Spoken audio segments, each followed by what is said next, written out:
తెలుసు, బ్రతికాడని తెలుసు, స్వస్థతలు చేశాడని తెలుసు, అన్నీ ఉన్నాయని తెలుసు. తిరిగి లేపబడ్డాడని నేను పుస్తకం రాస్తాను. నేనేం రాస్తానో ఒక బుక్ రాస్తాను. ఆ బుక్ ఎలా ఉండాలంటే ఈ ప్రపంచం అంతా కళ్ళు తెరిచేలా ఉండాలి. ఎందుకు? ఆయన లెగలేదు, ఆయన లోపల ఉన్నాడు సమాధిలో అని అనేక గ్రంథాలు, అనేక పుస్తక పఠనాలు చూసి ఆయన చాలా మొత్తం అంతా నాలెడ్జ్ తెచ్చుకుని ఓ రోజున పుస్తకం రాయడానికి రెడీ అయ్యాడు. ఏమని రెడీ అయ్యాడంటే అసలు యేసుక్రీస్తు వారి యొక్క అద్దె సమాధి ఏంటి? అద్దె సమాధి ఆయనది కాదు, అది ఆయనది కాదు. మధ్యాహ్నం చెప్తాను ప్రసంగం, ఆయనది కాదు. ఆయన ఎవరో ఏంటో మధ్యాహ్నం చెప్తాను, మీరు రారు. దేవుడికి స్తోత్రం కలుగును గాక. అద్దె సమాధి వేరే. ఆయన ఎలా ఉంటాడో మధ్యాహ్నం. ఇప్పుడు నేను చెప్పేది ఏంటంటే అసలు పునరుత్థానం విషయంలో ఏం పోగొట్టేస్తున్నాయి నీకు, ఎలాంటివి తీసుకొచ్చినాయి, ఏ విషయాలు నువ్వు ఉన్నాయి, అసలు పునరుత్థానం అంటే ఏంటి అన్న విషయాలు చెప్తాను. అసలు రోజు చేసేవే నువ్వు, రోజు చేసేవే. ఈ యొక్క ఆల్బర్ట్ హెన్రీ రాస్ ఈయన ఏమనుకున్నాడంటే అయ్యి బాబే మా నాన్న వాళ్ళ పేరు పోద్ది కాబట్టి నేను వాళ్ళ పేరుతో రాయకూడదు, చాలా ఇంపార్టెంట్. రేపు పొద్దుట ఎవరైనా నేను అడిగినప్పుడు ఈ బుక్కే బైబిల్ తర్వాత ఈ బుక్ ప్రపంచంలో ఎక్కువ మందికి చేరువైంది. ఆ బుక్ పేరు ఏంటంటే హూ మూవ్డ్ ద స్టోన్, ఎవరు ఇది తొలగించారని. పిలాతు అంటాడు, ఎవరు దొర్లించబడిందా, ఎవరు ఆ సమాధి రాయిని దొర్లించాడని అడుగుతాడు. నా మాట కాదు, ఆ పిలాతు మాట చొప్పునే నేను అది రాస్తాను అని చెప్పి మొదలెట్టి ఆయన ఏమన్నాడంటే నిజంగానే క్రీస్తు లేచి ఉన్నాడు అని చెప్పి ఉన్నాడు. ఈయన ఏదైతే ఆల్బర్ట్ హెన్రీ రాస్ ఈ పేరు కలిగిన వ్యక్తి ఉన్నాడో ఆయన ఫుల్గా కనుమరుగైపోయి ఫ్రాంక్ మోరిసన్ గా వృద్ధి చెందబడ్డాడు. అంటే ఏంటి? యేసుక్రీస్తు వారి యొక్క రాయి చనిపోయిన తర్వాత సమాధి రాయి దొర్లించబడింది ఎందుకు అని రాయడానికి పెట్టుకున్న పేరు చచ్చిపోయే వరకు అదే పేరుగా ఉంది, చచ్చిపోయిన తర్వాత కూడా అదే పేరు మీద నిలబడ్డాడు. ఫ్రాంక్ మోరిసన్ అయిన పేరు. ఇది ఎందుకు నేను చెప్తున్నానంటే ప్రపంచంలో అత్యధికంగా ఉపయోగపడుతున్న పుస్తకం బైబిల్. దాని తర్వాత స్థాయిలో ప్రపంచంలో అత్యధికంగా అమ్ముడైన పుస్తకం who moved the stone by the Frank Morrison. అర్థమైందని చెప్పింది. ఎందుకంటే అసలు రాయి దొర్లించబడింది. ఈ రాయి దొర్లించబడిన తర్వాత ఏం జరిగిందో ఇప్పుడు నేను మీకు చెప్తాను. అసలు యేసుక్రీస్తు వారిని సిలువేస్తున్నప్పుడు పిరికి బొందలు, ఎవరో పిరికి పట్టేసిన వాళ్ళు, పిరికి బొందలైన శిష్యులేమో ప్రాణభయంతో పారిపోతే దుష్టులు, దోషులు, దుర్మార్గులు, ఇబ్బందికరంగా ఉన్న వ్యక్తులు ముందు వరుసలోకి వచ్చి గొంతులేశారు. అర్థమైందని చెప్పేది. ముందు వరుసలోకి వచ్చి ఎందుకో అన్ని చంపేస్తున్నారు, అతన్ని సిలువేస్తున్నారు, అతని జీవితం ఎక్కడితో అయిపోయింది అని. అప్పుడు వరకు యేసుక్రీస్తు వారితో అడుగులో అడుగేసి నడిచిన వారు ఏమైపోయారు? పిరికి పందలు. మళ్ళా చెప్తున్నాను, ఎందుకు చెప్తున్నానంటే వాళ్ళకి ప్రాణభయం వచ్చి, ఇబ్బందికరమైన భయం వచ్చి యేసుక్రీస్తు వారికే చావు తప్పలేదురా, మేమెంత, మమ్మల్ని కూడా చంపేస్తారు అని అయిపోయిన తర్వాత యేసుక్రీస్తు వారు చనిపోయి సమాధిలో పెట్టి తిరిగి లేచిన తర్వాత ఈ పునరుత్థాన సమయంలో గల్లంత అయిపోయిన శిష్యులు ఎదర నిలబడి గంతులేసిన వాళ్ళు గల్లంత అయిపోయారు. దేవుడికి స్తోత్రం కలుగును గాక. నేను చెప్పింది మీకు అర్థమైందా? యేసుక్రీస్తు వారు తిరిగి లేచాకే మనకు విలువ వచ్చింది. యేసుక్రీస్తు వారు తిరిగి లేచాక శిష్యులకి ఒక విలువ వచ్చింది. హల్లెలూయా. ఆ విలువ ఈరోజు నీకు నాకు కూడా ఇచ్చాడు ఆయన. నీకు నాకు కూడా ఆయన తిరిగి లేచాక విలువిచ్చాడు. తిరిగి లేచాక భయాన్ని పోగొట్టాడు. తిరిగి లేచాక నేనున్నానని అభయాన్ని ఇచ్చాడు. తిరిగి లేచాక నిన్ను నేను గొప్పగా కాపాడుతున్నానని చెప్పాడు. ఎస్, ఫ్రాంక్ మోరిసన్ రాసిన బుక్, ఆయన పేరు ఏదైతే ఆల్బర్ట్ హెన్రీ రాస్గా మిగిలిపోయి బయటికి వెళ్ళబడిందో, అలాగే ఈరోజు భయము, ఇబ్బంది, కక్ష, అనేక ఇబ్బందులతో యేసుక్రీస్తు వారు ఆయన మతమో లేకపోతే ఆయన మార్గమో లేకపోతే ఆయన పనిలో పట్టుకుంటూ తిరుగుతున్నామనే భయాన్ని దేవుడు ఈ సంవత్సరం నీలోంచి తీసివేయాలి. నీలోంచి తీసివేయాలి, ఖచ్చితంగా తీసివేయాలి. ఇప్పుడు మనం ఇలా చదువుతూ ఉంటే ఎవరైతే ఆయన సిలువేస్తున్నప్పుడు వచ్చి కొట్టో, ఉమ్మే, చంపే, సిలువేసే అని గొంతులేసారు. ఎవరో? యాజకులు, ప్రధానులు, శతాధిపతులు, చుట్టూ ఉన్న వ్యక్తులు, పిలాతు దగ్గర డప్పులు కొట్టే బ్యాచ్. కానీ యేసుక్రీస్తు వారితో పాటుగా నడిచిన వాళ్ళు ఏం చేయరు? ప్రాణభయంతో గల్లంతైపోయారు. పెద్ద తుఫాను వచ్చి కొట్టగా వాళ్ళు గల్లంతైపోయారు. మరలా తిరిగి లేచారని చెప్పగానే పిలాతు దగ్గర ఉన్న వాళ్ళతో, పిలాతుతో సహా, హేరోదుతో సహా మొత్తం అందరూ గల్లంతైపోయారు. శిష్యులు ధైర్యంగా నిలబడ్డారు. ఈరోజు మీకు చెప్తున్నాను, పునరుత్థానం అనేది భయాన్ని, పెరుగుతానని పోగొడుతుంది. హల్లెలూయా. భయం, చంపేస్తారనే భయం, ఇబ్బందులు పెడతారనే భయం, అయ్యో నా జీవితం పాడైపోతుందనే భయాన్ని ఈ పునరుత్థానం అనేది తీసి పడేస్తుంది. అందుకే మత్తయి సువార్త కొన్ని మాటలు తీస్తాను నేను. మత్తయి సువార్త 28వ అధ్యాయము 5వ వచనం. చాలా నేను ఇది ఎందుకు చెప్తున్నానంటే, ఈరోజు చెప్పే ప్రసంగం జాగ్రత్తగా దేవుడు మనకు చెప్పిన విషయాలు చాలా జాగ్రత్తగా వినమని మిమ్మల్ని వేడుకుంటున్నాను. చూడండి, 5వ వచనం చదవండి. మీరు భయపడకుడే, సిలువ వేయబడిన యేసుని మీరు వెతుకుతున్నారని నాకు తెలుసు, ఆయన ఇక్కడ లేడు, ఆయన లేచి ఉన్నాడు. హల్లెలూయా. డోంట్ ఫియర్ అమ్మా. మీకు తెలుసు అక్కడ స్త్రీలకి బైబిల్లో చాలా ప్రాముఖ్యత ఇచ్చాడు దేవుడు. దేవుడికి స్తోత్రం కలుగునుగాక. మన జీవితాల్లో, మీ కుటుంబంలో కానీ, మీ ఇంటిలో కానీ, లేకపోతే మీ ఆఫీసులో కానీ, మీ ఎక్కడ స్త్రీలకు లేని విలువ అనుకుంటున్నారేమో, యేసుక్రీస్తు వారు స్త్రీలకు అంత గొప్ప విలువ ఇచ్చాడు. అంత గొప్ప. ముందు ఎవరు వచ్చారట ఎక్కడికో సమాధి దగ్గరికి ఎవరు వచ్చారు? పేతురు రాలా, యాహోన్ రాలా, ఆంద్రేయ రాలా. వేరే ఒక అతను, ఆ శిష్యుడు ఉన్నాడు, ఆ శిష్యుడు మాత్రం లోపల పెట్టి వెళ్ళిపోయాడు అంతే. ఆయన రేలు. ఎవరు వచ్చారు? స్త్రీలు. వారితో చెబుతున్నాడు దూత ఏమనంటే, మీరు భయపడకండి, అంటే భయాన్ని తీసివేయడానికి ఆయన లేచి ఉన్నాడు. హల్లెలూయా. భయము ఏదైతే ఈరోజు కమ్మేస్తుందో, ఈ లోకంలో ఉన్న అంధకార భయము, ఈ లోకంలో ఉన్న పాపం అనే భయము, ఈ లోకంలో నిన్ను పట్టి పీడిస్తున్న భయము తీసివేయడానికి ఆయన లేచి ఉన్నాడు. గుర్తుపెట్టుకో, పిరికితనాన్ని తీసివేయడానికైనా లేచి ఉన్నాడు. అలాగే చూడండి 16 మార్కు సువార్తలో, మళ్ళీ మార్కుకి వెళ్దాం. మార్కు సువార్త 16వ అధ్యాయంలో 6వ వచనం. కలవరపడకడి, సిలువ వేయబడిన నజరేయుడగు యేసుని మీరు వెతుకుచున్నారు, ఆయన లేచి ఉన్నాడు, ఇక్కడ లేడు. ఎంత రెండో మాట చెప్తున్నాడు ఏంటి? కలవరపడకండి. కలవరం ఎంత ఏంటి? అయ్యో ఏమైపోయాడు, శవం ఏమైపోయింది, ఏంటి శవమే అని ఉంటుంది అక్కడ, శవం ఏమైపోయింది, ఇంకా అలా శవం అనుకుంటున్నారు. ఎవరో? స్త్రీలు. సుగంధ ద్రవ్యములు తీస్తారల్లో. ఏది ఇబ్బంది పడకుండా ఆ పస్కా 3వ రోజున వారు చెల్లించాల్సినవన్నీ అక్కడ బాడీకి చెల్లిందామని తీసుకొస్తారు. ఎందుకు? జరగాల్సిన రీతిగా జరగలేదు. ఏంటి?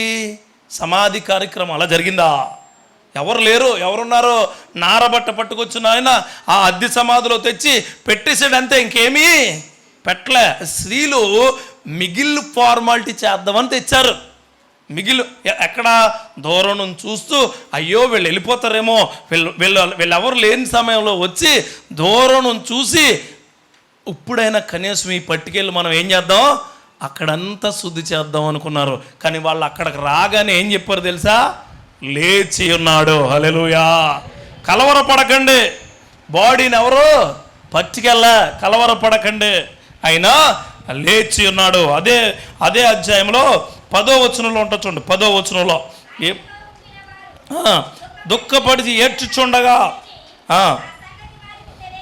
చాలు అంటే నేను కొన్ని మాటలు మీకు చెప్దాం అనుకోండి, ఎందుకంటే చివరిలో చాలా మంచి క్రియ ఉంటుంది, అది చెప్దాం. మళ్ళీ టైం చూసుకుని చెప్పాలి నేను. అంటే దుఃఖం, బాధపడుతున్నారు, దూరంగా వెళ్ళిపోయి బాధపడుతున్నారు. ఎవరు? శిష్యులు దూరంగా బాధపడుతుంటే మళ్ళీ స్త్రీలు వాళ్ళ దగ్గరికి వెళ్ళి, ఏయ్ ఏడవకండి, ఆయన లేచి ఉన్నాడు. అంటే ఏంటి? దుఃఖపడుతున్న వారికి ఒక వార్త వచ్చింది. ఏ వార్త? ఆయన లేచి ఉన్నాడనే వార్త. అందుకే ఆయన లేచి ఉన్నాడు, పరలోకం వెళ్ళి ఉన్నాడు, మన కొరకు మరలా తిరిగి రాబోతూ ఉన్నాడు. హల్లెలూయా. ఆయన మన కొరకు మన దుఃఖ కన్నీళ్లు తొడవడానికి మరలా రాబోతూ ఉన్నాడు. అందుకే ఆయన is risen for you, he was risen for you. Hallelujah. ఆయన లేచి ఉన్నాడు. ఎవరి కొరకు? మన కొరకే. గుర్తుపెట్టుకోండి, ఏ వ్యక్తులైతే ఆయన ఇబ్బందికరమైన క్రియలతో నాస్తిక తత్వంతో పుస్తకం రాద్దామని ఆల్బెర్ట్ హెన్రీ రాస్ పేరు మార్చుకుని ఫ్రాంక్లీ మోరిసన్ అని రాసుకున్న వ్యక్తి ఉన్నాడో, ఆ వ్యక్తి రాశాడు, యేసుక్రీస్తు సజీవుడై లేచి ఉన్నాడు అని. హల్లెలూయా.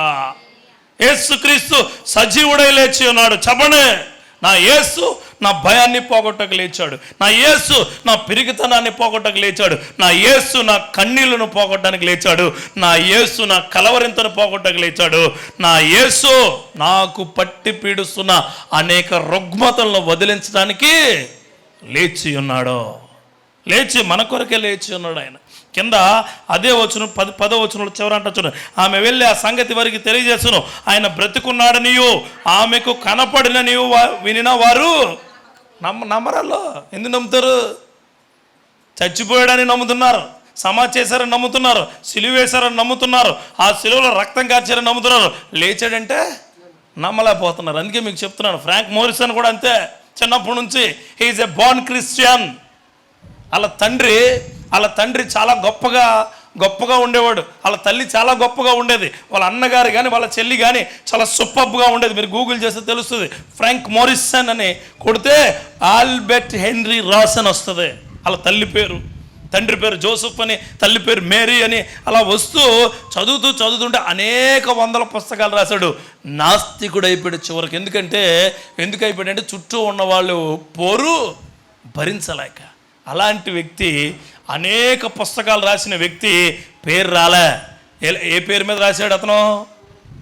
ఆల్బర్ట్ హెన్రీ రాస్ అనే పేరు మీద రాశాడు. పేరు రాలేదు అతనికి. ఎప్పుడైతే క్రీస్తు కొరకు రాస్తున్నానో, నేను క్రీస్తు యొక్క ఆ యొక్క మహిమను, ఆ రహస్యాన్ని బయటకు చెప్దామని రాశాను ఫ్రాంక్ మోరిసన్ అని. ఈరోజు కూడా విలియం షేక్స్పియర్ కూడా ఫ్రాంక్ మోరిసన్ కథలకు మంత్రముగ్ధుడు అయిపోయాడు. హల్లెలూయా. చెప్తున్నాను, గుర్తుపెట్టుకోండి. యేసుక్రీస్తు వారి కొరకు రాసే ప్రతి వార్త, అది చెడైనా మంచైనా అద్భుతంగానే ఉంటుంది. హల్లెలూయా. అందుకే ఎంతోమంది, ఒక ఆయన అంటాడు, మొన్న చూశాను నేను, ఆయన బ్రతుకుండగానంట ఓ చర్చి కూడా ఉంచుతాడు. ఎక్కడా? ఈ ఇండియాలో ఒకప్పుడు అతను చాలా గొప్ప క్రైస్తవుడట. మంచిదే, క్రైస్తవం చాలా గొప్పది. చర్చిలు అయితే ఉంచో, దేవుడిని అయితే ఉంచకుండా చేయలేవుగా. దేవుడికి స్తోత్రం కలుగునుగాక. చర్చిలో కాదు, ఆయన ఏమన్నాడు? 2-3 ఎక్కడుంటే అదే నా సంఘం అన్నాడు. దేవుడికి స్తోత్రం కలుగునుగాక. హల్లెలూయా. ఒక ఆయన అన్నాడట, నా నాలుక కోసేస్తే ఆత్మతో స్తుతిస్తాను, నా కళ్ళు పీకేస్తే కళ్ళు అంధకారంలో స్తుతిస్తాను, నా కాళ్ళు తీసేస్తే కూర్చుని స్తుతిస్తాను, చేతులు తీసేస్తే చేతులు లేకుండా ఆత్మతో స్తుతిస్తాను, నన్ను గాని చంపేస్తే ఆయన కుడి పార్శ్వాన స్తుతిస్తాను అని. హల్లెలూయా. ఎవరుంటుందండి ఆ మాట? ఆ భయాలు తీసేయాలనే రోజు, ఆ పిరికి క్రియలు తీసివేయాలనే, ఆ ఇబ్బందికరమైన కార్యాలు తీసివేయాలనే ఆయన మనకు సంతోషాన్ని ఇవ్వడానికి మరలా తిరిగి లేచాడు. అందుకే యోహాను సువార్త 20వ అధ్యాయం 20వ వచనంలో ఒక మాట ఉంటుంది. యోహాను సువార్త అది చూడండి. ఇప్పుడు శిష్యులకి క్లియర్ కట్గా చెప్పాలా, ఇవన్నీ నేను మిగిలినంత చెప్పట్లా, కొద్దిగా నేను చెప్పేసుకుంటూ వెళ్తున్నాను ముందుకి. 20వ అధ్యాయం 20వ వచనంలో చూడండి ఏమంటాడంటే, ఆయనకు అలాగూ చెప్పి వారికి తన చేతులను పక్కకు చూపగా శిష్యులు ప్రభువును చూచి సంతోషించిరి. మనోడే ఏంటి తోమ అడుగుతాడు ఏమని, ఒకసారి నీ చేయి చూపించవా, ఒకసారి నీ పక్కలో. ఆయన దగ్గర అండవు, ఆయన లేకుండా అంటాడు. అందుకే సర్వాంతర్యామి ఎవరిని అంటాడో యేసుక్రీస్తు వారే సర్వాంతర్యామి. హల్లెలూయా. ఆయనకి అన్నీ ఎరుకే, అన్నీ తెలుసు. అప్పుడు వేరే ఏ డౌట్స్లో ఉన్నారో ఆ డౌట్స్ అన్నీ క్లియర్ చేయడానికి పక్కన చూపించగానే వాళ్ళు ఏమంటారట, సంతోషపడిరి. ఆయన పునరుత్థానం ఎందుకంటే మనకు సంతోషాన్ని ఇవ్వడానికి. దేవుడికి స్తోత్రం కలుగును గాక. మనకు సంతోషాన్ని ఇవ్వడానికి ఆయన మరలా తిరిగి లేచి ఉన్నాడు. గుర్తుపెట్టుకోండి, he's risen for your happiness, he's risen for your anti fear, he's risen for your unspecified your character. ఏ క్యారెక్టర్ అయితే నీకు లేదో ఆ క్యారెక్టర్ని గొప్ప చేయడానికి ఆయన లేచి ఉన్నాడు. రెండో మాట ఎందుకంటే ఆయన లేచి ఏం చేశాడంటే నీకు భరోసా ఇచ్చాడు. ఆయన నీకు నేనున్నాను అనే భరోసా. హల్లెలూయా. ఆయన బ్రతికుండగా ఆయన దగ్గరికి వెళ్ళినప్పుడు తీసుకోవాలి భరోసా. ఆయన బ్రతికుండగా ఆయన దగ్గరికి వెళ్ళి మాట తీసుకున్నది భరోసా. కానీ ఇప్పుడట నువ్వెక్కడుంటే అక్కడ ఆయన భరోసా నీకు ఇవ్వబోతూ ఉన్నాడు. వేరెవర్ యు ఆర్, నువ్వు ఎక్కడున్నా సరే యేసయ్యా అంటే నీతో నేనున్నాను అంటాడు. నీతో నేను సదాకాలము తోడై ఉన్నాను అంటున్నాడు. హల్లెలూయా. నీతో నేను ప్రతిసారి. అదే చూడండి, ఒక మాట ఉంటుంది, అదే మత్తయి సువార్త 28వ అధ్యాయము 20వ వచనంలో, 28:20లో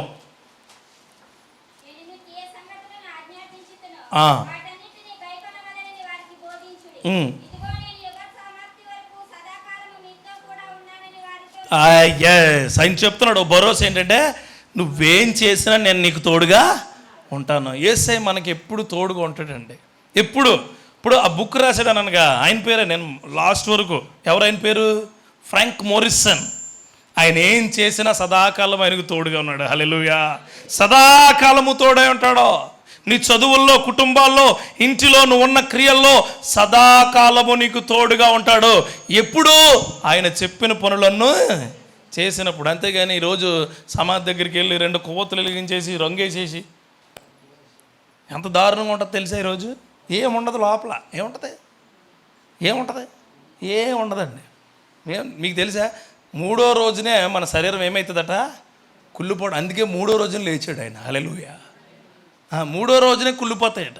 8వ రోజు నుంచి శరీరానికి పురుగులు పట్టడం మొదలు. 7 రోజులు కంప్లీట్ అయిపోయిన తర్వాత శరీరానికి 14 రోజుల వస్తువులోకి బాడీలో ప్రతి పార్ట్ కూడా డికంపోజ్ అయిపోయి పెచ్చుల కింద ఊడిపోతుంది. బిఫోర్ అంటే 21 డేస్ ఇది నేను చెప్పడానికి రీజన్ ఉంది. 21 డేస్కి ఎముకల మీద ఒక పొర మాత్రమే మిగులుతుందట. 2 months లోపులోనే ఎముకల్లో ఉన్న గుజ్జు కూడా బయటికి పోతుందట. ఏమి రాదు, మీరు కానీ నాలుకలు బయటికి తీసేయకండి. దేవుడు ఓ భరోసా ఇచ్చాడు, నీకేంటంటే సదాకాలం నీకు నేను తోడుగా ఉంటాను. Whatever things are happening to you, ఏదైనా సరే నేను నీకు తోడుగానే ఉంటాను, నేను నడిపిస్తాను అంటున్నాడు. ఇది 2వ మాట. 3వ మాట చాలా ప్రాముఖ్యమైనది. ఈ మాట కోసం ఎదురు చూశాను నేను. 3వ మాట చాలా ప్రాముఖ్యమైనది. అర్థమైందా? సువార్తను వ్యాప్తి చెందించడానికి ఆయన పునరుత్థానుడయ్యాడు. హల్లెలూయా. దేవుడి యొక్క మాట చెప్పడానికి ఆయన పునరుత్థానుడయ్యాడు. ఈ ప్రపంచానికి వెలుగవ్వడానికి. ఈ ప్రపంచం అంధకారం అయిపోయింది, ఇదిగో వెలుగు. అందుకే తెర తిరిగింది, అందుకే భూకంపం వచ్చింది, అందుకే అంధకారమైంది. ఎందుకంటే అంధకారమైపోయిన ప్రతి క్రియను నేను మళ్ళీ వెలుగుగా చేస్తానన్నాడు ఆయన. సువార్త అంటే దేవుడు చెప్పిన మాటనే చెప్పడమే. 108 సార్లు ఉంటుంది పునరుత్థానం అనే మాట కొత్త నిబంధనలో. 108 times in according to English Bible. 108 times ఆయన లేచి ఉన్నాడనే మాట 108 సార్లు రాయబడి ఉంది. 108 సార్లు. ఇదే విషయం నేను మీకు చెప్తున్నాను చూడండి. 28వ అధ్యాయం 19వ వచనంలో చెప్తాడు ఆయన ఏమని, కాబట్టి మీరు వెళ్ళి సమస్త జనులను శిష్యులుగా చేయండి, తండ్రి యొక్కయు కుమారుని యొక్కయు పరిశుద్ధాత్మ యొక్కయు నామములో వారికి బాప్తీసము ఇచ్చుచు. బాప్తీసం ఇచ్చు ఏం చేయమంటున్నాడు? అందరినీ శిష్యులుగా చేయమంటున్నాడు. శిష్యులుగా చేయడం అంటే అందరికీ బైబిల్ ఇచ్చి బోధించేయడం అని చెప్పడమా? శిష్యులుగా చేయడం ఆయన అనుచరణలో నడవడం, ఆయనకు అనుగుణంగా నడవడం, ఆయన క్రియల చొప్పున నడవడం, ఆయన పరిస్థితులను వివరిస్తూ నడవడం. దేవుడికి స్తోత్రం కలుగునుగాక. అలా నడవమని మీకు చెప్తున్నాడు ఆయన, మనకు చెప్తున్నాడు ఆయన. మనకు అందుకొరకే ఆయన మరలా తిరిగి వచ్చాడు. మరలా తిరిగి రావడానికి శిష్యులకు ప్రూవ్ చేసుకుందామని రాలేదైనా, తల్లికి కనిపిందామని రాలేదైనా, హేరోదు అంతు చూద్దామని రాలేదు, పిలాతు అంతు చూద్దామని రాలేదు, శతాధిపతికి వరాలు ఇద్దామని రాలేదు. ఎందుకు వచ్చాడో తెలుసా? ఆయన స్వార్థను, మంచి వార్తను మరలా అందరికీ చెబుదాం. హల్లెలూయా. ఒక సాక్ష్యం ఇద్దాం. ఏ సాక్ష్యం అంటే, నేను ఇలా కన్యమరియ గర్భాన పుట్టాను, నేను ఇన్ని రోజులు బ్రతికాను, ఇంత సేవ చేశాను, ఇంత స్వస్థత ఇచ్చాను, ఇంత గొప్ప క్రియలు ఇచ్చాను, నేను 3 మేకులు కొన్ని కొరడా దెబ్బలు కొట్టించుకుని రక్తము కార్చే సిలువ యాగమైపోయాను రా మీకోసం అని చెప్పడానికి వస్తున్నాడు ఆయన. హల్లెలూయా. గుర్తుపెట్టుకోండి. మీరు అనుకోవచ్చు, నేను కొంతమంది శిష్యులు ఎలా చచ్చిపోయారో కూడా చెప్తాను, రాసుకొచ్చాను నన్ను. ఎలా చచ్చిపోయారో 11 మంది ఎక్కడెక్కడ చచ్చిపోయారో కూడా చెప్తాను. ఎక్కడెక్కడ చచ్చిపోయారో, ఎంత దారుణంగా చచ్చిపోయారో. పిరికోళ్ళు, పిరికి పందల్లా పారిపోయిన వాళ్ళు. అరే నువ్వు యేసుతో ఉన్నావు కదా అంటే, నేను యేసుతో ఉంటావేంటి అన్నవాడు. అరే మీరు నన్ను పట్టిస్తారు కదా అంటే, మేము పట్టించలేం బాబోయ్ అని చెప్పి యేసుక్రీస్తును పట్టుకుని ఆ పిలాతు దగ్గరికి, ఆ హేరోదు దగ్గరికి ఆ రోమన్ సైనికులు తీసుకువెళ్తున్నప్పుడు, మాకు తెలియదు బాబోయ్ అని చెప్పి హ్యాండ్సప్ అని చేతులు ఎత్తుకుని పరిగెట్టుకుపోయిన వాళ్ళు క్రీస్తు వలే చనిపోయారు. హల్లెలూయా. క్రీస్తు వలే. ఈరోజు మిమ్మల్ని అందరూ ప్రశ్నిస్తూ ఉన్నాను. ఎన్నో రోజులుగా బాప్తిజం తీసుకుని, ఎన్నో రోజులుగా చర్చికి వస్తూ, ఎన్నో రోజులుగా బైబిల్ చదువుతూ, ఎన్నో రోజులుగా సజీవుడైన దేవుణ్ణి ధ్యానిస్తూ నువ్వు కూడా పిరికి బంద్ అయిపోయి ఉంటే, ఈ లాస్ట్ మాటలు నీ కొరకు చెప్తున్నాడు దేవుడు. జాగ్రత్త, జాగ్రత్త. క్రైస్తవం అంటే నిలబడడం, క్రైస్తవం అంటే మంచిగా ఉండడం, క్రైస్తవం అంటే మార్గం చూపించడం, క్రైస్తవం అంటే దేవుడి క్రియలు, దేవుడికి అనుగుణంగా నడుచుకోమని చెప్పడం, మంచిగా బ్రతకడం అని చెప్పడం. మతం కాదు. మళ్ళా చెప్తున్నాడు, మతం కాదు. ఏ మతం అయితే ఆయన వద్దన్నాడో అదే మతం ఏం చేసింది? ఆయన్ని కొరడ దెబ్బలు కొట్టించింది. అదే మతం మూసింది. అదే మతం మేకులు కొట్టించింది. అదే మతం కప్పెట్టడానికి కూడా ప్లేసు ఇవ్వలేదు. అందరినీ పెట్టే దగ్గర పెట్టొద్దన్నారు ఆయన, తెలుసా? అప్పుడు పాపం ఒక శిష్యుడు వచ్చి అయ్యయ్యో ప్లీజ్ బతిమాలు గురి తీసుకెళ్ళి ఆయన దాంట్లో పెట్టు. అద్దె తెలుసా మీకు? అద్దె గర్భంలోంచి వచ్చి అద్దె సమాధిలో ముగిసిపోయి మరలా మన కోసం ప్రపంచమే రాజ్యముగా ఏలబోతున్న యేసుక్రీస్తు మన దేవుడు. హల్లెలూయా. గుర్తుపెట్టుకోండి. ఆయన వచ్చింది కూడా ఏ గర్భం? అద్దె గర్భమే. అద్దె గర్భం. యేసేపు కొడుకు కాదైనా, యేసేపు కొడుకు ప్రసాదించబడిన కొడుకు. హల్లెలూయా. మహిమతో ఏమంటారో తెలుసా? దేవదూత వచ్చి గర్భం దగ్గరికి వచ్చి, నీకు తెలుసా, నీకు కడుపులో దేవుడి యొక్క పరిశుద్ధాత్మతో ఒక బిడ్డ రాబోతున్నాడు అని చెప్పుద్ది. అది అద్దె గర్భమే. అలాగే పుట్టడం ఒకలా పుట్టాడు, పుట్టేటప్పుడు ప్లేస్ లేదు. చనిపోయటం ఒకడాలా చెప్పాడు, చనిపోయిన తర్వాత కప్పెట్టడానికి ఏం లేదు, ఆయనకి ప్లేస్ లేదు. అంత గొప్ప దేవుడు ఆయన. అయినా సరే నీకు నాకు ప్లేస్ ఇచ్చాడు ఈ లోకంలో. హల్లెలూయా. పుట్టేటప్పుడు ప్లేస్ లేదు, పుట్టడానికి ప్లేస్ ఇవ్వలేదు, చచ్చిపోయేటప్పుడు కప్పెట్టడానికి ప్లేస్ లేదు, చనిపోయేటప్పుడు అది మొయ్యడానికి కూడా ప్లేస్ ఇచ్చేవాళ్ళు లేరు. కానీ మరలా అసహించుకోబడిన జనం, విసర్జించబడిన జనం, పాపములో మునిగిపోయిన జనం కోసం మరలా వచ్చాడు. ఎందుకంటే నీకు నాకు ఆయన ప్లేస్ ఇచ్చాడు. ఆ ప్లేస్ ఏంటో తెలుసా? ఆయన హృదయం అనే చోటు. హల్లెలూయా. మన హృదయంలో ఉన్నాం, ఆయన హృదయంలో. అందుకే ఈరోజు ఎంత ఆనందంగా ఉన్నాం. ఒకసారి రోమిలకు రాసిన పత్రిక 10వ అధ్యాయము 9వ వచనం తెస్తారా? 10:9 చదువు.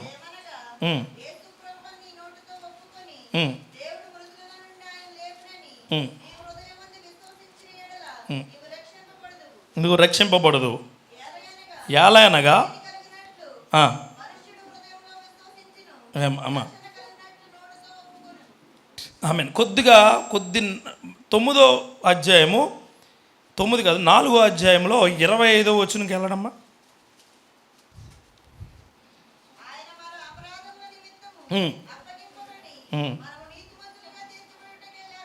ఓకే ఓకే చాలమ్మా. ఇక్కడ ఈ మాట నేను చెప్తే ఆయన మీరు చాలాసార్లు విని ఉంటారు, ఏంటి మన అపరాధాల నిమిత్తమే హతమాను అదే కదా. నేను ఈవేళ ఎందుకు ఈ మాట క్లియర్గా సువార్త కోసం చెప్తున్నానంటే, ఆయన తిరిగి లేచిందే అందరికీ సువార్త చెప్పమని. హల్లెలూయా. ఆయన తిరిగి లేచింది ఎందుకు? ప్రవీణ్ పగడాల అనే ఆయన 2 నెలల క్రితం ఎవరికైతే తెలుసా? 2 నెలల క్రితం 30% తెలుసు. 30 మంది అంటే 130 మందికి తెలుసు. 20 మంది నాలో మా తమ్ముళ్ళు కొంతమంది కూడా తెలదు ఆయన ప్రవీణ్ పగడాలని. ఆయన చనిపోయాక 100 మందికి తెలుసు. హల్లెలూయా. ఏం జరిగిందో తెలుసా? బ్యాక్గ్రౌండ్ చనిపోయిన తర్వాత సువార్త మొదలైంది. హల్లెలూయా. చనిపోయిన తర్వాత సువార్త మొదలైంది. యేసుక్రీస్తు వారు బ్రతికుండగా సువార్త అంత గొప్పగా వెళ్ళలేదు. చనిపోయి తిరిగి లేచాక సువార్త మొదలై ఉన్నదే.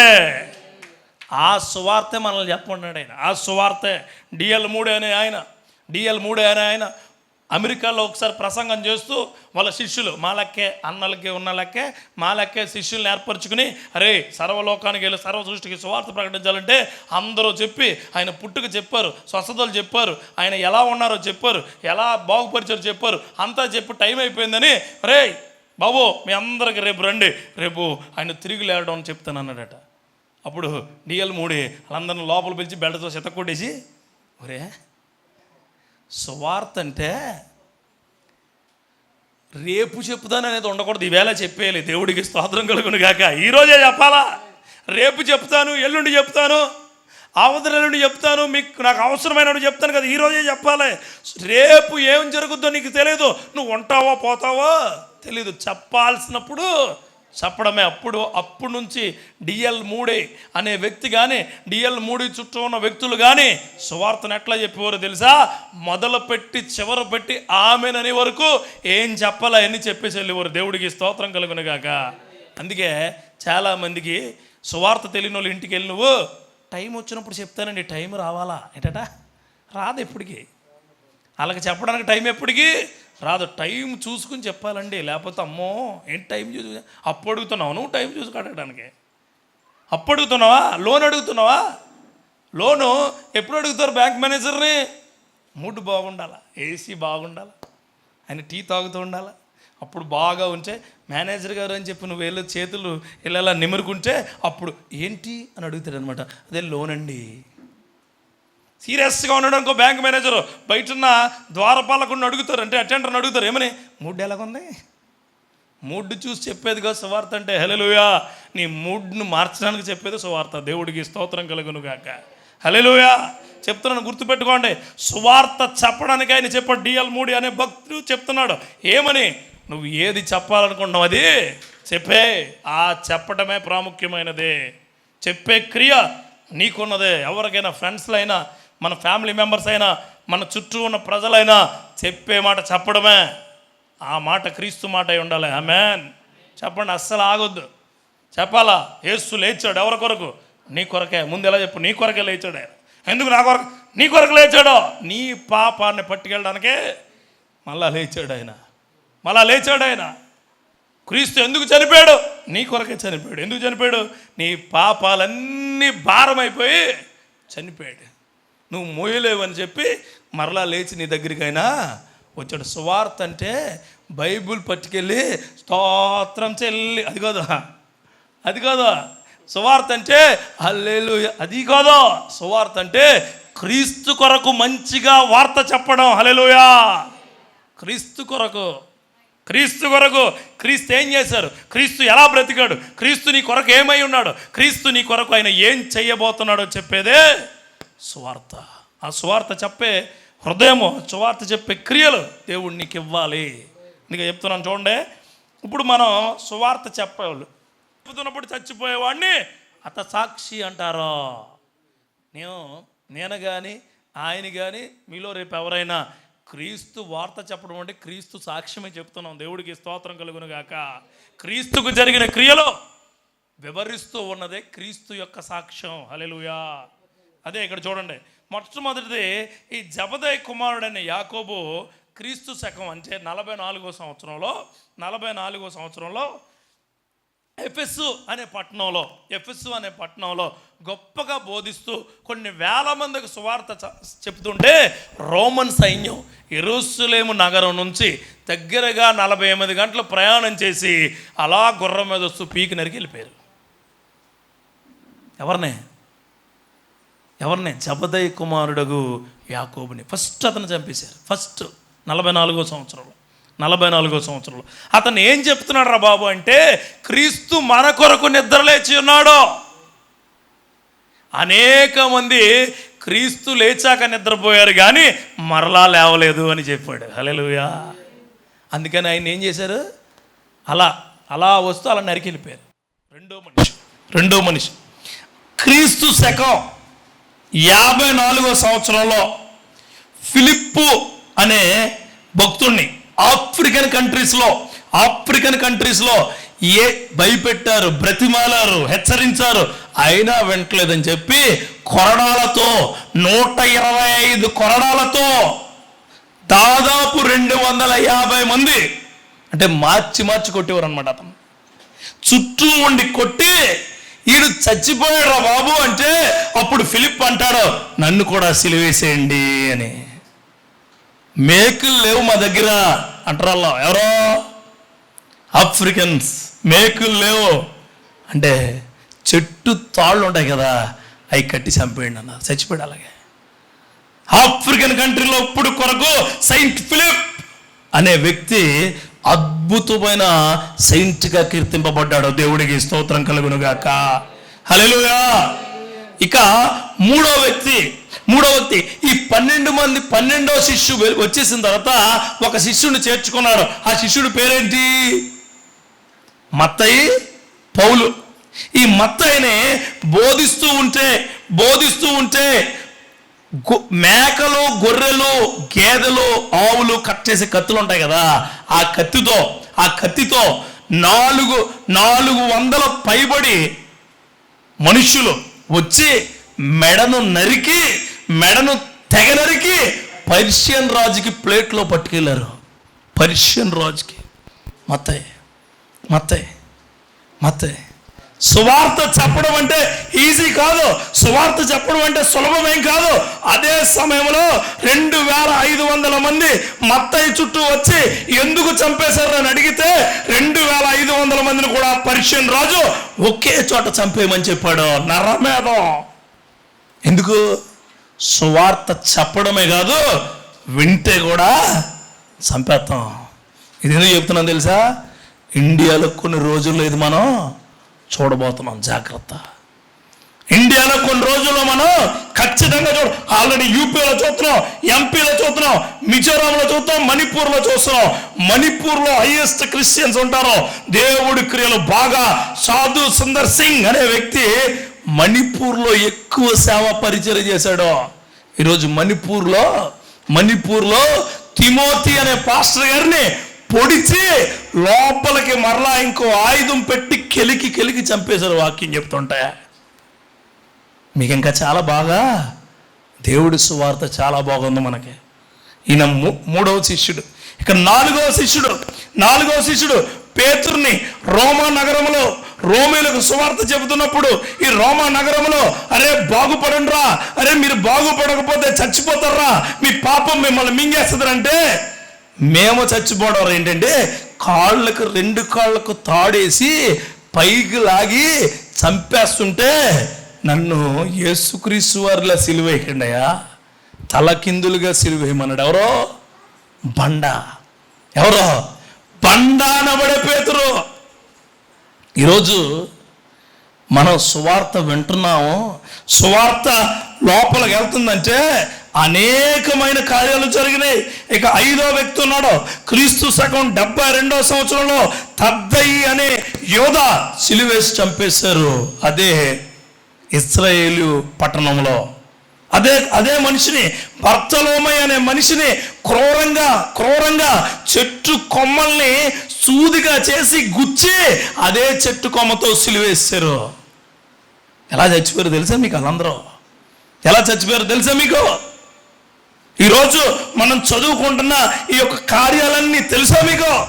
భారతదేశానికి తోమా అనే వ్యక్తి భారతదేశం దక్షిణ భారతదేశంకి వచ్చి దక్షిణ భారతదేశంలో సువార్త చెబుతూ ఉంటే క్రూరులు మతోన్మాదులు వచ్చి చుట్టూ నుంచుని, అరే ఎందుకు వచ్చావు మా దగ్గరికి అంటే, నేను క్రీస్తు సువార్త చెప్పడానికని కేరళ ప్రాంతంలో చెప్పాడు, తమిళనాడు ప్రాంతంలో చెప్పాడు.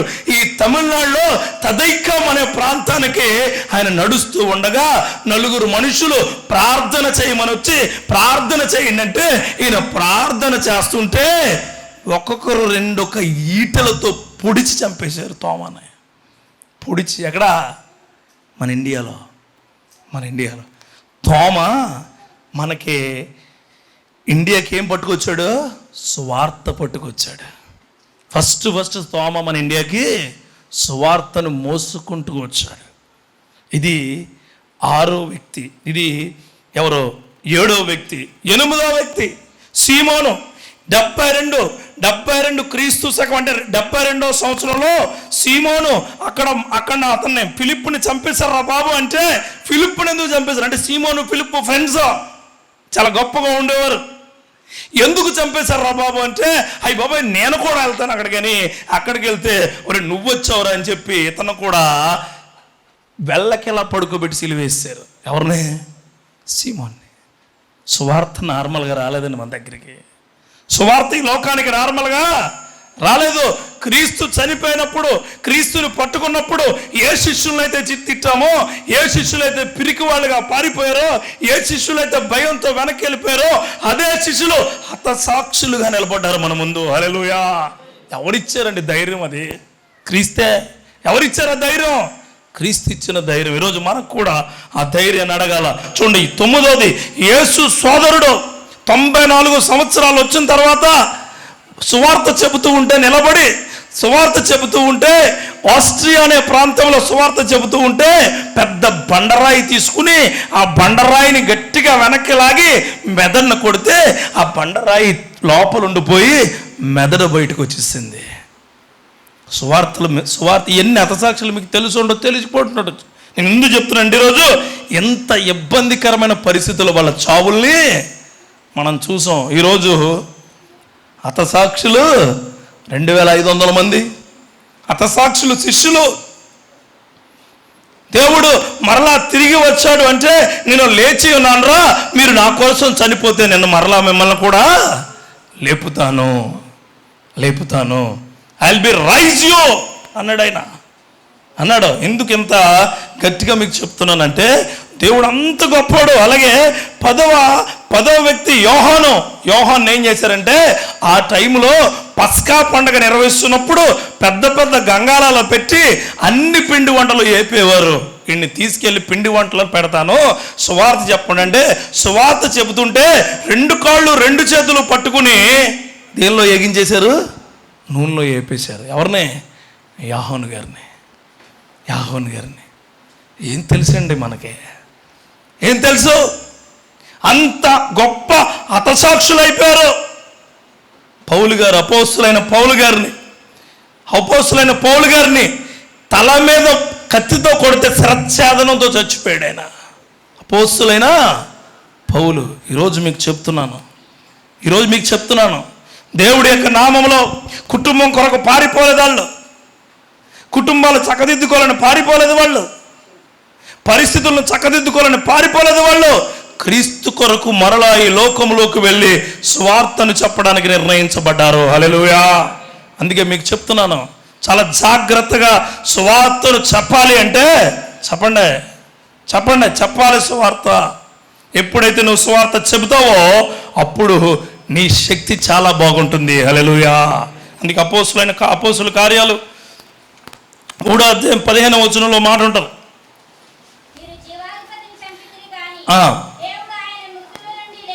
అందుకు మేము అది ఆమేన్. చాలు. అపోస్తులు అంటున్నారు ఏమని? మీరు ఎవరిని చంపేశారు? జీవాధిపతిని చంపేశారు. ఆయన తర్వాత అంటారు, చదవండి ఒకసారి. దేవుడికి స్తోత్రం కలుగునుగాక. ఇందా చెప్పనుగా, ఎవడో చర్చిలు లేకుండా చేస్తాడు అన్నాడు. చర్చిలంటే ఇటుకలు లేకుండా చేస్తాడు, చర్చిలంటే స్లాబ్ లేకుండా చేస్తాడు, చర్చిలంటే పోడియం లేకుండా చేస్తాడు, చర్చిలంటే మైకు లేకుండా చేస్తాడు. మృతుల్లో నుండి లేపిన క్రీస్తుని లేకుండా చేయగలరా? దేవుడికి స్తోత్రం కలుగునుగాక. అందుకే ఆఫీసుల్లో కానీ, కాలేజీల్లో కానీ, కుటుంబంలో కానీ, మీ ఫంక్షన్లో కానీ క్రీస్తు కొరకు తప్పుగా ఎవరనంటే నిలబడండి, పోరాడండి. నా క్రీస్తు ఒకటే మాట, నా క్రీస్తు నా కొరకు లేచి ఉన్నాడు, నన్ను లేవనెత్తుతాడు. హల్లెలూయా. నన్ను అలా లేవనెత్తాడు దేవుడు. నన్ను అలాగే అసహించుకున్న వారి మధ్యన, ఇబ్బంది పెట్టిన వారి మధ్యన, గేలి చేసిన వారి మధ్యన, అయిపోయిందిరా వీడి పని అనుకున్న వారి మధ్యన లేవనెత్తి ఉన్నాడు. హల్లెలూయా. ఎందుకో తెలుసా? నా క్రీస్తు మృతుల నుండి లేచిన క్రీస్తు, నన్ను మృతికి దగ్గరగా వెళ్లకుండా లేపబడుతున్న క్రీస్తు. హల్లెలూయా. నీకు అది జరగాల. నీకు ఆ కుటుంబంలో ఎలాంటి పరిస్థితులైనా మృతులలో నుండి లేపిన క్రీస్తుకు నువ్వు సాక్షిగా ఉండాలి. హల్లెలూయా. ఆ సాక్ష్యం నువ్వు ఎప్పటికీ చెబుతూనే ఉండాలి. చివరిగా ఓ మాట చెప్పి నేను ముగిస్తాను.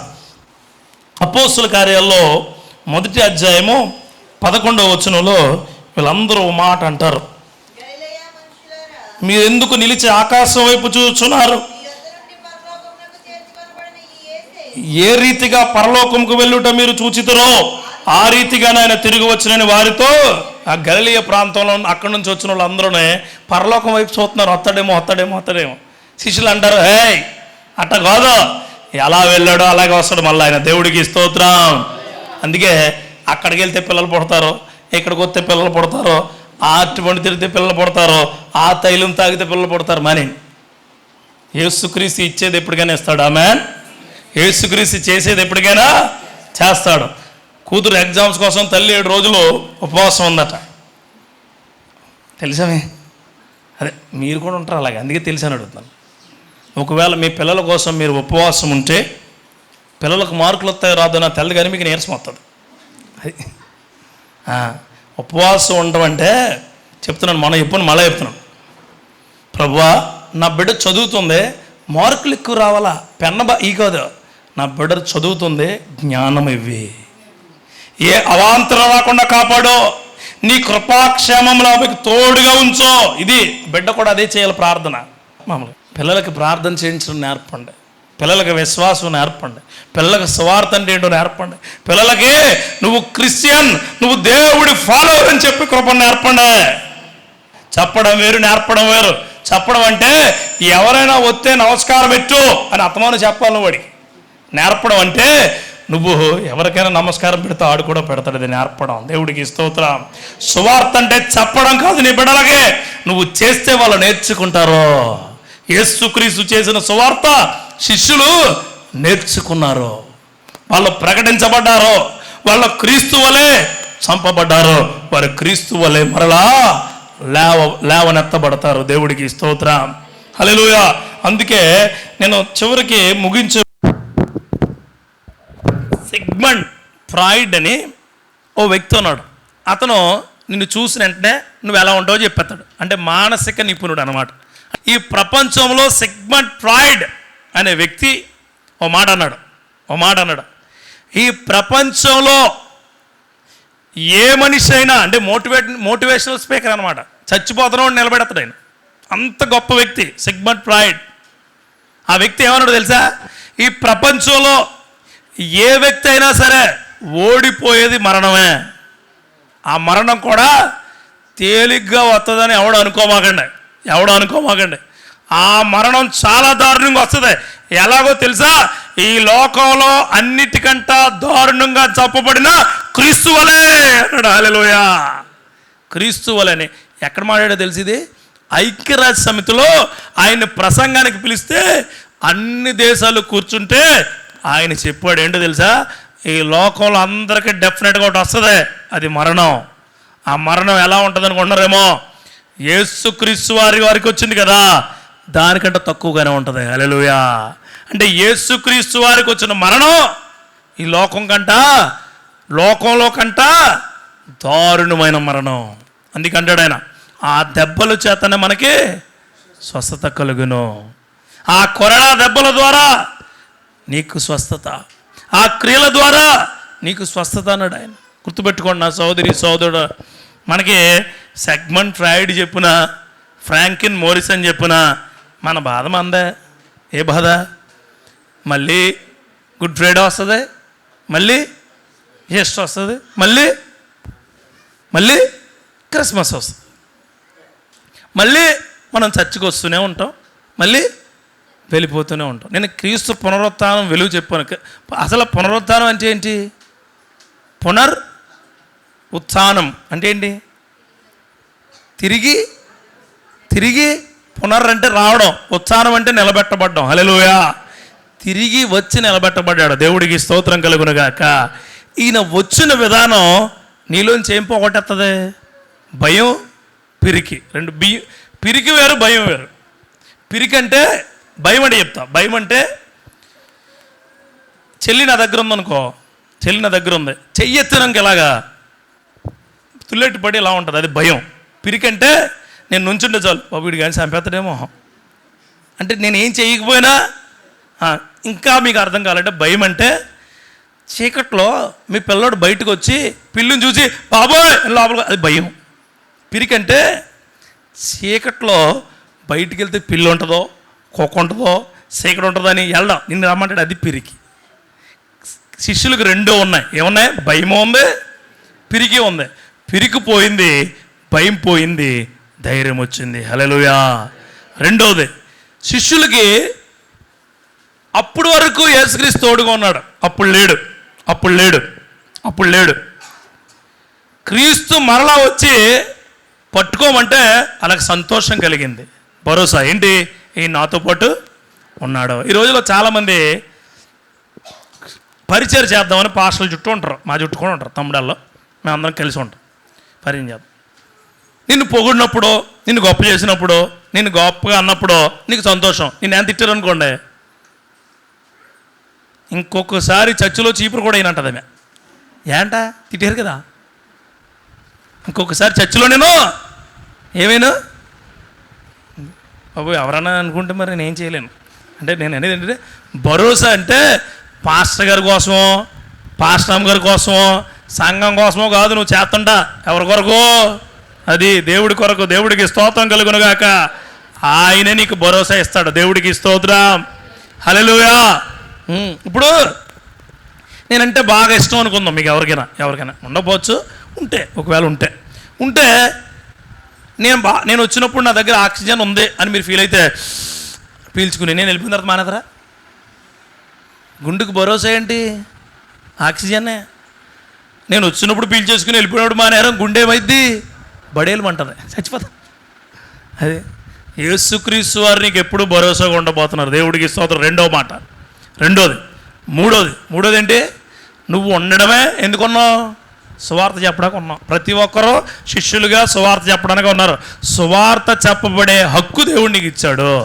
చెప్పో ఏమండి లోకంలో గుర్తెట్టుకోండి. నిన్న పాలు గారిది పెట్టాను, నిన్న చూసాను, మళ్ళీ అయింది. మీకు తెలుసా కేఏ పాల్ అని ఆయన్ని మనం కామెడీగా చూస్తున్నాం. పనికిమాలిన దరిద్రులు లోకంలో ఆయన అలా తయారు చేశారు. ఆయన ఇథియోపియాకి లుదోనికి నరమేధం జరుగుతుంది. నరమేధం కరెక్ట్గా 8 ఏళ్ళ నుంచి 8 years ఒకడొకడు కొట్టు చచ్చిపోతున్నాడు. పిల్లల్ని చంపేస్తున్నారు, గర్భవతుల్ని చంపేస్తున్నారు. ఈయన దగ్గరికి పట్టుకొచ్చారు 2 నాయకులు. తెలుసా మీకు? ఆయన 8 రోజుల్లో 12 మంది దేశాలని కూర్చోబెట్టి వాళ్ళకి సంధి చేసి వాళ్ళే భోజనాలకు పిలిచి ఆయన సొంత డబ్బులతో కార్యం చేశాడు. దేవుడికి స్తోత్రం. ఈ ఎవడికి తల్లి ఎవడో ట్రోల్ చేయడం సేవకుండా చూడ. ఆర్ఆర్కే మూర్తి గారి సేవలోకి వచ్చినప్పుడు వారి యొక్క వంశము, వారి జనాంగము పిచ్చోళ్ళ చూశారు. ఇప్పుడు ఆయన మాటలకే మనం పిచ్చోళ్ళు అయిపోతాం. అది జైపాల్ గారు ఇక్కడ తణుకు పక్కన చిన్న ఊర్లో ప్రసంగాలు చెప్తుంటే ఆయనకు బుడగల్లో వాటర్ పెట్టి వాటర్ లోపల దొరదగుండాకేసి కొట్టివరట ఆయన్ని గోక్కోడానికి. కొట్టోళ్ళందరూ గోక్కుంటున్నారు. ఈరోజు ఆయన పెద్ద సేవకుడిగా నిలబడ్డాడు. దేవుడికి స్తోత్రం కలుగు. హల్లెలూయా! సువార్త అంటే చాలా గొప్ప మాట. ఈరోజు వినోద్ ఎలా ఉన్నాడు, రేపొద్దు వినోద్ ఇంకోలా ఉంటాడు సువార్తలో ఉంటే. ఆమేన్. జాషువాని ఎలా ఉన్నాడు, జాషువాని ఈరోజు దేవుడి క్రియల్లో ఇంకోలా ఉంటాడు. ఈరోజు మీరు ఎలా ఉన్నారో రేపు దేవుడి క్రియల్లో చాలా గొప్పగా ఉండబోతూ ఉన్నారు. తక్కువగా అనుకోకండి. పాలు కోసం ఎవరన్నా అంటే ఊరుకోమాకండి. ఆయన చేసిన సేవ చాలా గొప్పదే. నేను బొట్టోడిని నిక్కర్లు వేసుకునే టైంలో ఇక్కడ మీటింగ్ పెట్టరు అమలాపురంలో బండార్లంక నుంచి అమలాపురం నడవడానికి 3 గంటలు పట్టింది. 3 గంటలు నాకు తెలుసు, నేను చూశాను. 3 గంటలు ఏంటి ఎడ్ల బండ్లు ట్రాక్టర్లో మెటాడోర్లు ఆ టైంలో ఉండే. 1 సైడ్ లారీలను ఉండే. 1 సైడ్ లారీలో కొన్ని 100 వచ్చాయి తెలుసా మీకు? 100. ఈస్ట్ గోదావరిలో పోలీసులు సరిపోకపోతే వైజాగ్ నుంచి వెస్ట్ గోదావరి నుంచి పోలీసు బలగాలు తెప్పించి 2వ రోజు మీటింగ్ చేశారు. ఆయన అంత గొప్పోడు. ఆయన ఆ గొప్పతనం ఎవరిచ్చారు? దేవుడు. ఎందుకో నేను మళ్ళీ బలంగా నమ్ముతాను, కేపాల్ మళ్ళా దేవుడు లేవనెత్తాడు. హల్లెలూయా. క్రైస్తవం కొరకు మరలా కేపాల్ లాంటి వాళ్ళు లేవనెత్తబడాలా. ఆయన గొప్ప ఆధ్యాత్మికంగా గొప్ప కృప చూపడాలి. మీరు కొన్ని వేల ప్రసంగాలు చేసి ఉంటాడు, ఎప్పుడు కూడా మతం మారమని చెప్పలేదు ఆయన. గొప్పతనం అది. ఏ దేశం వెళ్ళినా, పాకిస్తాన్ కూడా వెళ్ళాడు తెలిసేనా? పాకిస్తాన్ 8 సార్లు వెళ్ళాడు. ఎవరికి ఉండదు అనుమతి, ఆయనకు ఉంది. పాకిస్తాన్ వెళ్ళి వాళ్ళకు కూడా సువార్త చెప్పొచ్చాడు, మతం మారమని చెప్పలేదు ఆయన. ఒకసారి ఒక బీబీసీలో హెన్నీ ఫోయల్ అనే ఒక ఆయన చాలా గొప్ప జర్నలిస్ట్ అడిగాడట, మతం ఎందుకు మారమని చెప్పట్లేదు నువ్వు అంటే, నా యేసయ్య చెప్పలేదు, నేను చెప్తాను అన్నాడట. దేవుడికి స్తోత్రం కలుగును గాక. నా యేసుక్రీస్తు చెప్పలేదు నాకు మతం మారమని. ఆయన మార్గంలో వెళ్ళమన్నా నేను అదే చెప్తున్నాను అంతే. యేసుక్రీస్తు వారు చెప్పలేని మాట నేను కూడా చెప్పనన్నాడట. దేవుడికి స్తోత్రం. అందుకే అటువంటి వారి కోసం మీ ప్రార్థనలో ఒకసారి చేయండి, అయ్యా ఈయన యొక్క జ్ఞానము మీ జ్ఞానానికి అనుగుణంగా నడిచే కృపను దయచేయమని. ట్రంప్ నెగ్గిన ఫస్ట్ కాల్ ఎవరికి చేశారు తెలుసా? ఫస్ట్ కాల్ కేపాల్ కొట్టాడు. ట్రంప్ అమెరికా అధినేత ఇండియాలో ప్రధానమంత్రి వస్తానంటే 6 నెలలుగా అపాయింట్మెంట్ అవ్వట్లేదు అతనికి. ఎవరో ట్రంప్. కేపాల్కి ఫోన్ చేసి ప్రార్థన చేయించుకున్నాడు ఆయన. కేపాల్ ఏం చెప్పాడు తెలుసా? నీ అసెంబ్లీని అంతా అరేంజ్ చేసి నీ అసెంబ్లీలో అందరి చేత ప్రార్థన చేయించాడు. అదే చేయించాడు ఆయన. ఎవడో చెప్తాడా? గొప్ప మాటలు ఎవడో చెప్తాడు? ప్రవీణ్ పగడాలన్నా సుప్రీంకోర్టులో వాదించాడని ఎవడో చెప్పడు. ప్రవీణ్ పగడాలన్నా అనేకమైన అనాథులను వాళ్ళ పిల్లలు అప్పించుతారని ఎవడో చెప్పడు. ప్రవీణ్ పగడాల గారు వాళ్ళ కంపెనీలో షేర్స్తో సమానంగా జీతాలు ఇస్తారని ఎవడో చెప్పడు. ప్రవీణ్ పగడాలని మందు కొనుక్కున్నాడని చెప్తాడు, మందు తాగాడని చెప్తాడు, హెల్మెట్ పెట్టుకోలేదని చెప్తాడు, మాస్క్ ఈ పనికి మళ్ళీ అన్నీ చెప్తాడు. అది కాదు సువార్త అంటే సేవకులు దేవుడి క్రియలను చెప్పే వార్త గట్టిగా చెప్పబడ్డాం. దేవుడికి స్తోత్రం కలుగును గాక. హల్లెలూయా. ఈరోజు సువార్త మరీ దారుణంగా తరింది. ఎలాగా? మాదే మంచిది, మా దగ్గరికి రండి. దేవుడి క్రియలతో అత్యంత గొప్ప కృప కలిగిన సువార్త ప్రకటించే ఆలోచన నీకు ఖచ్చితంగా ఉండాలి. ఆమేన్. ఆడపిల్లలు కానీ మగపిల్లలు కానీ చెప్తున్నాను, మతాన్ని ఎవరైనా ఏమనకండి, దేవుడిని ఎవరైనా అంటే ఊరుకోకండి. ఆమేన్. హల్లెలూయా. యేసుని ఏమనంటే ఊరుకోమాకండి. హల్లెలూయా. యేసు మార్గం, యేసు సత్యం, యేసు నిత్య జీవం, యేసు బలం, యేసు ధైర్యం, యేసు మన తెగువకు కారణం, యేసు నిత్య జీవం, యేసే ప్రేమ కలిగిన తత్వం. హల్లెలూయా. ఆ తత్వం మనకు దేవుడు ఈ పునరుత్థాన దినంలో దేవుడు దయచేయును గాక.